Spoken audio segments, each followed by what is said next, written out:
Halo teman-teman, bayangkan situasi ini. Pernahkah Anda merasa frustasi karena mengurus izin reklame atau site plan untuk usaha Anda?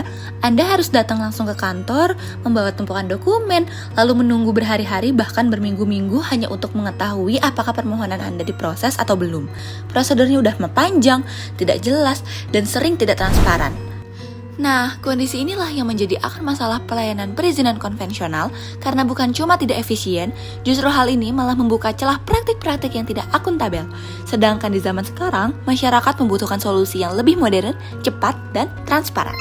Tuntutan inilah yang kemudian mendorong pemerintah Kabupaten Banyumas untuk menerapkan sistem pemerintahan berbasis elektronik atau yang kita kenal sebagai SPB sebagai wujud nyata reformasi birokrasi daerah melalui Sipanjimas. Sipanjimas atau Sistem Informasi Pelayanan Perizinan Banyumas adalah platform layanan perizinan online yang diluncurkan oleh pemerintah Kabupaten Banyumas sejak tahun 2018. Sistem ini merupakan bagian dari implementasi SPBE dan dikelola oleh Dinas Penanaman Modal dan Pelayanan Terpadu Satu Pintu atau DPMPTSP Kabupaten Banyumas. Singkatnya, dengan Sipanjimas, kebutuhan tatap muka secara langsung ke kantor pelayanan bisa sangat berkurang. Masyarakat kini tidak harus meninggalkan pekerjaan mereka untuk sekedar mengurus administrasi, cukup dari rumah, dari warung, atau bahkan dari ladang sekalipun, selama ada koneksi internet, maka proses perizinan bisa diakses dengan mudah. Inilah wajah baru pelayanan publik Kabupaten Banyumas. Sekarang mari kita bedah lebih dalam. Apa kaitan Sipanjimas dengan konsep good governance yang sudah kita pelajari? Good governance atau tata kelola pemerintahan yang baik mengharuskan pelayanan publik berjalan secara transparan, akuntabel, efektif, dan efisien.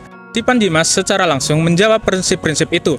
Dari sisi transparansi, masyarakat bisa memantau sendiri proses perizinannya, also say no pada ketidakjelasan. Dari sisi akuntabilitas, setiap proses terekam secara digital sehingga dapat dipertanggungjawabkan. Dan dari sisi efektivitas, waktu pelayanan menjadi jauh lebih singkat karena tidak ada lagi hambatan prosedur manual yang terbelit. Namun, kita juga harus menerima fakta bahwa tidak semua idealisme Sipanjimas berjalan dengan sempurna. Masih ada tantangan nyata yang harus dihadapi oleh pemerintah. Seperti yang pertama, literasi digital masyarakat yang belum merata karena tidak semua warga familiar dengan teknologi. Lalu yang kedua adalah akses internet yang masih terbatas di beberapa wilayah pedesaan Banyumas. Ini berarti tidak semua lapisan masyarakat bisa menikmati manfaat Sipanjimas secara setara. Oleh karena itu, pemerintah daerah perlu terus melakukan sosialisasi aktif dan memastikan layanan digital yang dibangun bersifat inklusif agar bisa dijangkau dan digunakan oleh seluruh lapisan masyarakat tanpa terkecuali.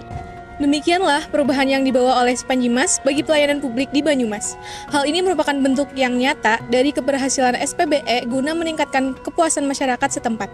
Dengan sistem ini, urusan perizinan menjadi lebih cepat, mudah, dan transparan. Jika Anda ingin tahu lebih lanjut atau mencoba layanan ini, segera kunjungi situs resmi DPMTSP atau hubungi via informasi berikut. Terima kasih telah menonton dan semoga bisa bermanfaat untuk relevansi akademik maupun sebagai perantara sosialisasi. Jangan lupa klik like dan share video ini ke teman-teman yang lain. Sampai jumpa di video selanjutnya. Bye-bye.